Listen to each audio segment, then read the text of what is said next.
नमस्कार। सुनो कहानी श्रृंखला के अंतर्गत प्रस्तुत है कहानी बहादुर सेनापति, जिसके लेखक हैं विष्णु प्रभाकर जी। दूर दूर तक चौड़ी सपाट भूमि, कहीं कोई साया नहीं। पीछे एकमात्र जल विहीन सूखा तालाब, उसी में गड्ढा खोदकर पड़े थे। सोच रहे थे कि कब चार्ज का ऑर्डर मिले और कब वे अपने दिल की निकालें, लेकिन दुश्मन खामोश था। कोई भी नजर नहीं आता था और ये उतावले हो रहे थे। उन्होंने सुना था कि दुश्मन का तोपखाना सिर्फ 4 मील है। रफीक बोला, 4 मील भी कोई रास्ता है? जीत सिंह ने कहा, और फिर टैंक, मशीन गन, कार, सब कुछ तो है उनके पास, फिर भी जान निकलती है। कहकर वह मुस्कुराया। माथा गर्व से ऊंचा उठ गया। रामचंद्र, तीसरा सैनिक, उसी तरह छाती फुलाकर बोला, हथियार से क्या होता है, बात दिल की है। उनके पास दिल है कहां, साले भाड़े के टट्टू। एक जोर का कहकहा लगा। कई आवाजें एक साथ गूंजी। भाड़े के टट्टू। वह लड़ना क्या जाने, और लड़े किस लिए? पेट के लिए कहीं लड़ा जाता है? एक सैनिक पूछ बैठा। तो किसके लिए? जीत सिंह ने राइफल तोल कर जवाब दिया, देश के लिए। एक बार फिर गर्व से सबके मस्तक ऊंचे उठे। हाँ, हम देश के लिए लड़ते हैं, उस देश के लिए लड़ते हैं जिसकी मिट्टी से हम बने हैं, और तब तक लड़ते रहेंगे जब तक यह आज़ाद नहीं हो जाता। हाँ, हमने दिल्ली पहुंचने की प्रतिज्ञा की है। हमें लाल किले पर अपना प्यारा झंडा फहराना है। बेशक, हम लाल किले पर अपने प्यारे तिरंगे झंडे को फहराएंगे। हमारे नेताजी ने बहादुर शाह की कब्र पर कसम खाई थी, हम उसे झूठी नहीं होने देंगे, कभी ना होने देंगे। जैसे उत्साह साकार होकर हर एक सिपाही के रूप में वहां आ गया था। वे संख्या में बहुत कम थे, उनके वस्त्र फट गए थे, उनके पास हथियार के नाम पर केवल राइफलें थी, उनके पास पेट भर भोजन भी नहीं था। लेकिन वे कह रहे थे, हम घास खाएंगे पर जीते जी पीछे नहीं हटेंगे। रफीक ने मुस्कुराकर कहा, खुदा की कसम, हाथ बार बार कांप उठते हैं। जी करता है कि राइफल तोलकर भागा चला जाऊं और दुश्मन के तोपखाने में आग लगा दूं। जीत सिंह हंसा। जी तो मेरा भी ऐसा ही करता है, पर लपटान साहब का हुक्म। फिर जैसे क्षण भर वहां सन्नाटा छा गया, पर दूसरे ही क्षण रफीक यकायक धीरे से बोल उठा, क्यों जीत, घर में तेरी बीवी है?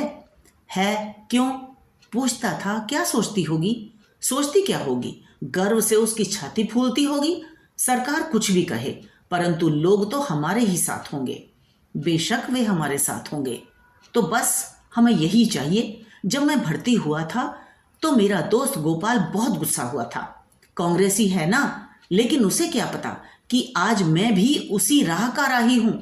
लौट सका तो। तभी उसके लेफ्टिनेंट कमांडर ज्ञान सिंह वहां आ गए। सिंह के आखिरी शब्द उन्होंने सुने। मुस्कुरा कर कहा, लौटने की चिंता है तुम्हें? जीत सिंह का मुंह फक हो गया। वे खिसिया गया, परंतु दूसरे क्षण दृढ़ता से मुड़कर उसने कहा, नहीं नहीं लपटान साहब, मैं लौटना नहीं चाहता। मैं अपने दोस्त की बात कह रहा था जो मुझसे नफरत करता था। कमांडर बीच में बोल उठा, हाँ, मेरा भी एक दोस्त है, वह भी मुझसे नफरत करता है। कहता था कि मैं पेट के लिए लड़ने वाला हूं, मैं गुलाम देश के लिए क्यों नहीं लड़ता। रफीक बोला, जी लपटान साहब, यही बात थी। जीत यही कहता था, अगर लौट सका तो कहेगा। नहीं, जीत बोला, मैं नहीं लौटना चाहता हूं, मैं यही मरना चाहता हूं। रफीक बोला, और मैं भी। कमांडर का मुख चमक उठा। उसने जीत सिंह के कंधे पर हाथ रखकर कहा, घबराओ नहीं, मैं जानता हूं तुम यही मरना चाहते हो, हम सब यही चाहते हैं, और विश्वास रखो, मैं भी तुम लोगों के साथ यहीं इसी मिट्टी में अपने देश के लिए लड़ते लड़ते सो जाना चाहता हूं।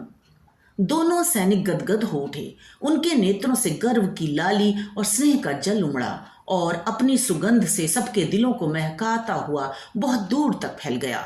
रफीक बोला, पर लपटान साहब, दुश्मन क्या अफीम घोल कर सो गया है? जीत सिंह, हाँ, आप हुक्म कीजिए, हम उसे ढूंढ लेंगे। कमांडर ने कहा, ढूंढने के लिए हमारी पेट्रोल गई हुई है, उसके आने पर कुछ किया जाएगा। और फिर मुड़कर कमांडर साहब बाहर देखते हुए आगे बढ़ गए। परंतु जहां वे जाते, यही एक प्रश्न उठता, आप ऑर्डर क्यों नहीं कर रहे हैं? उनका कहना भी ठीक था। दूसरा दिन बीत चला था, दुश्मन का कहीं पता नहीं था। इसी तरह तीसरा दिन आया। उपाय उगाई काइला मैदान में प्रकाश चमक उठा।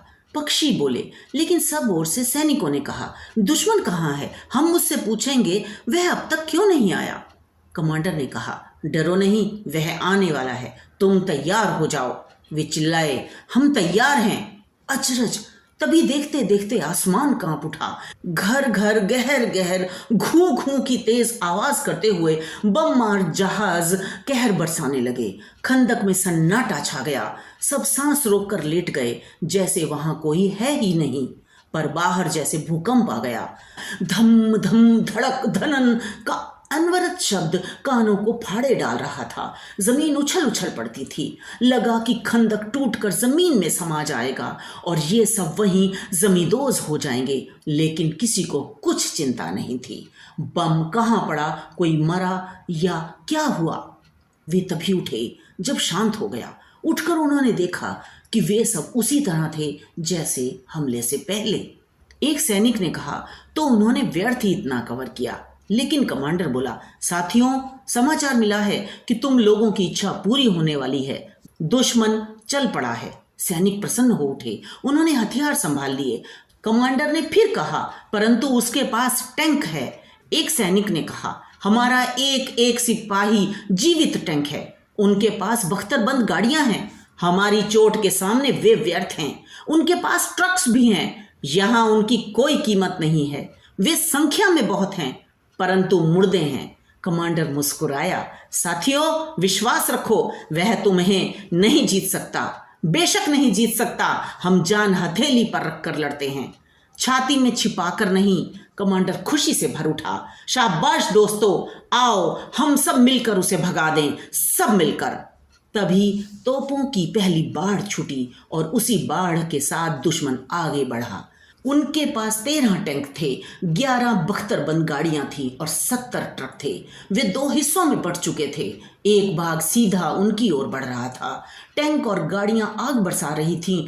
गोले धमाके के साथ गिरते, जमीन पर धड़ाका उठता और तब मिट्टी बहुत ऊंचाई तक झरकर फैल जाती। पर सैनिक सांस रोके चुपचाप राह देखते रहे कि कब दुश्मन उतरे और वे 2-2 हाथ करें, लेकिन वे किले में बंद थे। धीरे धीरे टैंक और बख्तरबंद कारें उनके इतने समीप आ गए कि सीधे मार पड़ने लगी। दुश्मन सैनिक चुन चुन कर अपना निशाना बनाने लगे। कमांडर ने देखा गोले सीधे खंदक में जा रहे हैं और वे दोनों सुरंगें जो रास्ते में फेंक दी गई थीं नहीं फटी हैं। फिर भी गति पर ब्रेक लग गया है, पर वे बराबर आग उगल रहे हैं। वह आग जो जीव मात्र को झुलसाने के लिए तैयार है। उसने फिर अपने सैनिकों को देखा। उनका उत्साह मंद नहीं पड़ा था, पर वे बहुत कम थे, बहुत कम। पीछे से मदद आनी चाहिए, लेकिन कोई रास्ता नहीं था, कोई भी रास्ता। आगे से आग बराबर उसी तेजी से बढ़ी आ रही थी। कान से कोई शब्द नहीं सुनाई पड़ रहा था। युद्ध का भीषण शब्द रौरव चारों ओर छा गया था। सैनिकों की राइफल की आग उनके सामने चिंगारी की तरह थी। सूखे काठ को एक चिंगारी भस्म कर सकती है, परंतु महादावानल में उसकी क्या बिसात। वह देख रहा था कि उसके सैनिक यंत्र की तरह राइफल चला रहे थे। उनके मुखों पर पसीना बहने लगा था, लेकिन उनकी आंखें लक्ष्य पर लगी थीं। उनके हाथ लक्ष्य की ओर निशाना साध रहे थे। ये फुर्ती से पेटी खोलते, चढ़ाते और फिर दागते। दन दनादन दन दनादन दन दन दन दन दन। और उधर से टैंक मशीन गन आग फेंकती, सैनिक हथगोले फेंकते और वह देखता, नहीं नहीं, ऐसे नहीं होगा, नहीं होगा। इसी प्रकार वे सब भुन सकते हैं। खंदक में रहना आत्महत्या करने के समान है। वे मर जाएंगे या कैद हो जाएंगे और दुश्मन का कुछ नहीं होगा। आह, वह किटकिटाया, दुश्मन का कुछ नहीं होगा। दुश्मन के सैनिक बहुत थे, परंतु आजाद हिंद फौज के सैनिकों का उत्साह संख्या की परवाह नहीं कर रहा था। उनके कदम बढ़ना जानते थे। उनकी आंखें दुश्मन पर थीं, उनके हाथों में बायोनेट थी। वे नारा लगाते, नेताजी की जय, और दुश्मन पर टूट पड़ते। उनका बहादुर कमांडर बराबर उनके साथ था। वह लड़ रहा था, पर उसकी आंखें मैदान की स्थिति को जांच रही थीं। उसने जान लिया था कि वे संख्या में कम हैं, पर वे पीछे नहीं हटेंगे, और वे नहीं हटे। वह चिल्लाया, शाबाश वीरों, बढ़े चलो, नेताजी के नाम पर धब्बा न लगने पाए। तो वह क्या करे, आखिर क्या करे? दिमाग बड़ी तेजी से घूमा। वह एक सुरक्षित स्थान पर खड़ा था। वह सब कुछ देख रहा था अपने मुट्ठी भर सैनिकों का उत्साह और दुश्मन के किले से उमड़ती हुई आग, जो कुछ ही क्षणों में सबको फूंक सकती थी। नहीं, यह नहीं होगा। वह कायर की मौत है और आजाद हिंद फौज का सैनिक कायर की मौत नहीं मर सकता। नहीं, कभी नहीं। बस इस क्षण में विचारों का एक समूह, घटनाओं की एक लंबी तालिका उसके मस्तिष्क में आई और गई, और वह चिल्ला उठा, चार्ज! जैसे बिजली कौंध गई। तूफान फूट पड़ा। सैनिक मौत की तेजी से खंदक से बाहर निकल आए और बायोनेट लेकर ही दुश्मन पर धावा बोल दिया। सबसे आगे वह था। वह उनका कमांडर जो था, चिल्ला रहा था, नेताजी की जय, इनकलाब जिंदाबाद, आजाद हिंदुस्तान जिंदाबाद, चलो दिल्ली, जय हिंद। सैनिक उन नारों को दूने उत्साह से दोहराते और परवानों की तरह आगे बढ़ जाते, और इन नारों की उठती हुई आवाज तोपों टैंकों की गड़गड़ाहट से ऊपर होकर दुश्मन की छाती में भर उठी, जैसे उन्होंने मौत को सजग देखा। वे ट्रकों से उतर पड़े और फिर आमने सामने युद्ध छिड़ गया। दुश्मन के सैनिक बहुत थे, परंतु आजाद हिंद फौज के सैनिकों का उत्साह संख्या की परवाह नहीं कर रहा था। उनके कदम बढ़ना जानते थे। उनकी आंखें दुश्मन पर थीं, उनके हाथों में बायोनेट थी। वे नारा लगाते, नेताजी की जय, और दुश्मन पर टूट पड़ते। उनका बहादुर कमांडर बराबर उनके साथ था। वह लड़ रहा था, पर उसकी आंखें मैदान की स्थिति को जांच रही थी। उसने जान लिया था कि वे संख्या में कम हैं, पर वे पीछे नहीं हटेंगे। वे नहीं हटे। वह चिल्लाया, शाबाश वीरों, बढ़े चलो, नेताजी के नाम पर धब्बा न लगने पाए। शाबाश, आजाद हिंद तुम्हारा स्वागत कर रहा है। शाबाश। उसने खुशी से भरकर देखा, इस धावे से दुश्मन घबरा गया है। इतने टैंक, तोपों, मशीन गनों के बावजूद वह पीछे हट रहा है। दुश्मन पीछे हट रहा है, और उसके सैनिक, उसने देखा, वे धीरे धीरे धरती पर लेट रहे हैं। फिर भी उनका प्रत्येक कदम आगे ही बढ़ रहा है। वे मृत्यु का आलिंगन कर रहे हैं, पर आगे बढ़कर। उनका यही उत्साह दुश्मन के दिलों में धड़कन पैदा कर रहा है। ये क्या वे फिर ट्रकों और जीपों में बैठ रहे हैं? लो, उन्होंने घायलों को उठाया। वह हर्ष से भर उठा। उसने चिल्लाकर कहा, शाबाश मेरे बहादुर साथियों, जीत तुम्हारी है।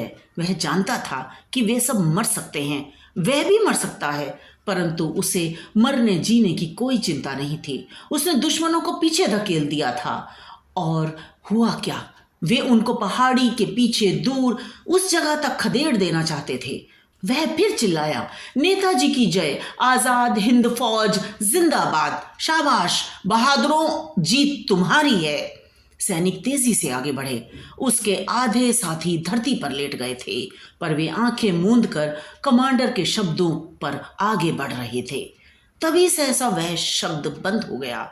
एक गोली उड़ी और कमांडर के मस्तिष्क में घुसती चली गई। वह कांपा, लड़खड़ाया और फिर गिर पड़ा। वह सैनिकों के बीच में दुश्मन के सिपाहियों की लाशों पर गिरा था। उसका हाथ राइफल पर था, उसके होंठ खुले थे, मानो मुस्कुराते हों, आजाद हिंद जिंदाबाद। सैनिकों में क्षण भर के लिए खलबली मची। दूसरे क्षण तो दूसरा कमांडर आगे बढ़ाया। उसने कहा, शाबाश मेरे बहादुर साथियों, जीत तुम्हारी है। दुश्मन भाग रहा है। नेताजी की जय, आजाद हिंद जिंदाबाद, इनकलाब जिंदाबाद। और वे आगे बढ़ गए, लेकिन वह सो गया, सदा सदा के लिए सो गया, और दुश्मन पीछे हट रहा था। तो ये तो थी कहानी। मुझे आशा है आपको पसंद आई होगी। इसी तरह हमारे साथ जुड़े रहने के लिए सब्सक्राइब कीजिए और बेल आइकन को भी क्लिक कीजिए। अपने कमेंट्स ज़रूर लिखें, हमें इंतज़ार रहेगा। इससे हमें मोटिवेशन मिलता है। तो मिलते हैं अगली कहानी में। धन्यवाद।